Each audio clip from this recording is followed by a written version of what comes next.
Hello guys, welcome back to my channel. आज मैं आपको बिल्कुल डिफरेंट टॉपिक समझाऊंगी। आज मैं आपको समझाऊंगी क्लिटोरिस के फंक्शन के बारे में। आप में से बहुत सारे लोग क्लिटोरिस के बारे में जानते ही होंगे, बट जिनको नहीं पता है क्लिटोरिस क्या होता है उनको मैं बताना चाहती हूँ। जो फीमेल का रिप्रोडक्टिव पार्ट होता है ना, जब वो स्टार्ट होता है फीमेल का प्राइवेट पार्ट, तो ऊपरी हिस्से में अगर आप देखोगे तो आपको गांठ जैसी एक छोटी सी आकृति दिखाई देगी। ठीक है, अगर आप उसे टच करोगे तो आपको पता चलेगा कि वो एक गांठ जैसी, एक स्मॉल नब जैसी स्ट्रक्चर है जिसे हम क्लिटोरिस कहते हैं। बहुत सारे लोग फीमेल के क्लिटोरिस को मेल के रिप्रोडक्टिव पार्ट पेनिस से कंपेयर करते हैं, क्योंकि कुछ स्टिमुलेशन होता है, कुछ इरेक्शन के कुछ टिश्यू होते हैं जो कि दोनों में सिमिलर होते हैं, इसीलिए लोग एक दूसरे को आपस में कंपेयर करते हैं। ये कंपैरिजन कहाँ किस हद तक सही है ये हम किसी और वीडियो में समझेंगे। फिलहाल आज की वीडियो में हम समझेंगे कि जो ये फीमेल के प्राइवेट पार्ट में जो ये क्लिटोरिस मौजूद है, जो कि ऊपरी हिस्से में होता है, इसका क्या काम होता है। फीमेल की प्राइवेट पार्ट में आखिर ये मौजूद क्यों है, क्योंकि मौजूद है तो जाहिर सी बात है कुछ ना कुछ काम होगा, तो उन काम के बारे में समझेंगे। अगर आपको अभी भी पता नहीं चल पा रहा है कि ये क्लिटोरिस कहाँ होता है, किस तरीके से मौजूद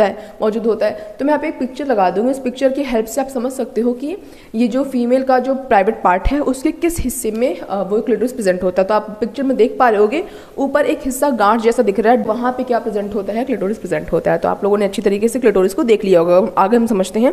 देखो लिखा हुआ है कि जो क्लिटोरिस होता है कि the clitoris is a complex network of nerves. यहाँ पे जो नर्व्स होते हैं, जो हमारे नर्व सेल्स होते हैं, ये यहाँ पे इनका कॉम्प्लेक्स नेटवर्क होता है। और कुछ इसके पास इरेक्टाइल टिश्यू होते हैं, जो कि मैंने आपको पहले भी बताया अभी कि इरेक्टाइल टिश्यू मेल के पास प्रेजेंट होते हैं, जिसकी वजह से उनको इरेक्शन जिसकी वजह से मेल्स में इरेक्शन देखने को मिलती है। तो वो उसके कुछ हिस्से होते हैं, कुछ टिश्यू होता है जो कि फीमेल के क्लिटोरिस में भी प्रेजेंट होता है with part inside and outside the body. आपने पिक्चर में देखा होगा कि ऊपर एक छोटी सी गांठ जैसी हमको स्ट्रक्चर दिखाई दे रहा है, लेकिन सिर्फ इतना ही क्लिटोरिस नहीं, ये तो एक पार्ट है क्लिटोरिस का। ये जितना बाहर है उससे ज़्यादा ये इसका स्ट्रक्चर अंदर की तरफ भी होता है। ठीक है, फिर कह रहा है the visible part is a small nub at the top of the vulva.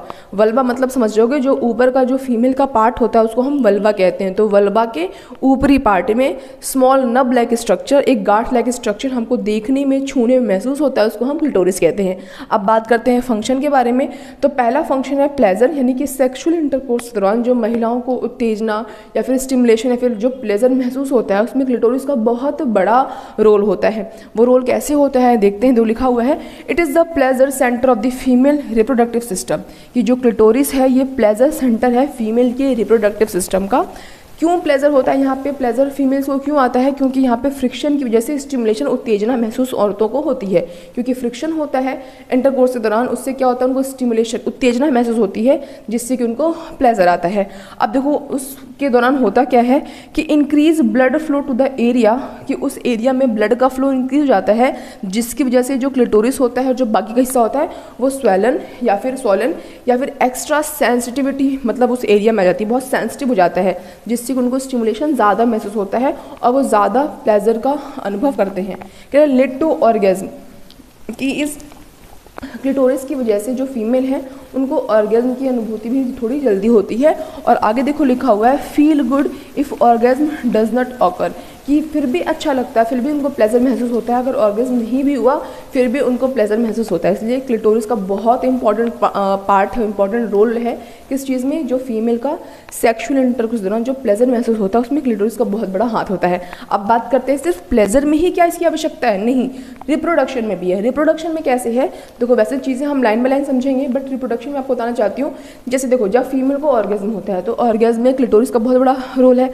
बहुत ज़्यादा अच्छी तरीके से वो फ्रिक्शन की स्टिमुलेशन हो रहा है, उत्तेजना हो रही है, जिससे फीमेल को ऑर्गेज्म महसूस हो रहा है। अब ऑर्गेज्म के दौरान होता क्या है, बहुत सारी स्टडी में ये पता चला है कि वो महिलाएं जिनको ऑर्गेज्म की अनुभूति होती है इंटरकोर्स के दौरान, उनको प्रेगनेंसी के चांसेस हाई होते हैं।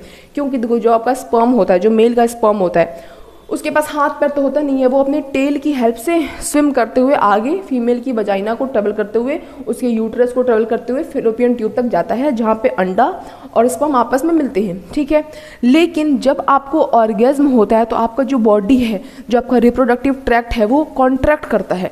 कॉन्ट्रैक्ट की वजह से क्या होता है, आपके स्पर्म को एक अचानक से पुश मिलती है, जिससे कि बहुत आसानी से बिना मेहनत किए हुए, हालांकि फिर भी स्पर्म को मेहनत करनी पड़ती है, बट उस टाइम मेहनत कम करनी पड़ती है, वो बहुत ही आसानी से एग के पास पहुंच जाता है। तो अगर फीमेल को ऑर्गेज्म होता है स्टडी में ये बात सामने आई है कि जिन फीमेल को ऑर्गेज्म होता है उनके प्रेगनेंसी के चांसेस हाई होते हैं एज़ कम्पेयर टू उन औरतों से जिनको ऑर्गेज्म की अनुभूति नहीं होती या फिर कभी कभी होती है। ठीक है, तो क्योंकि क्लिटोरिस से आपको प्लेजर महसूस हो रहा है, आपको ऑर्गेज्म हो रहा है, स्टिमुलेशन हो रहा है, तो ऑब्वियस बात है कि अगर उस रिप्रोडक्टिव ट्रैक्ट में स्पर्म ने प्रवेश कर लिया है तो उसको एक पुश मिलेगा जिससे कि वो स्पर्म बहुत आसानी से अंडे के पास जाएगा और अंडा और स्पर्म आपस में मिल जाएंगे, फर्टिलाइजेशन हो जाएगा और आपको बहुत जल्दी गुड न्यूज़ मिल जाएगी। तो देखो वही लिखा हुआ है रिप्रोडक्शन में कि stimulating the clitoris can trigger changes in the reproductive tract, कि क्योंकि क्लिटोरिस में उत्तेजना होती है जिसकी वजह से जो रिप्रोडक्टिव ट्रैक्ट है उसमें कुछ चेंजेस आते हैं। चेंजेस मैंने आपको बताया अभी,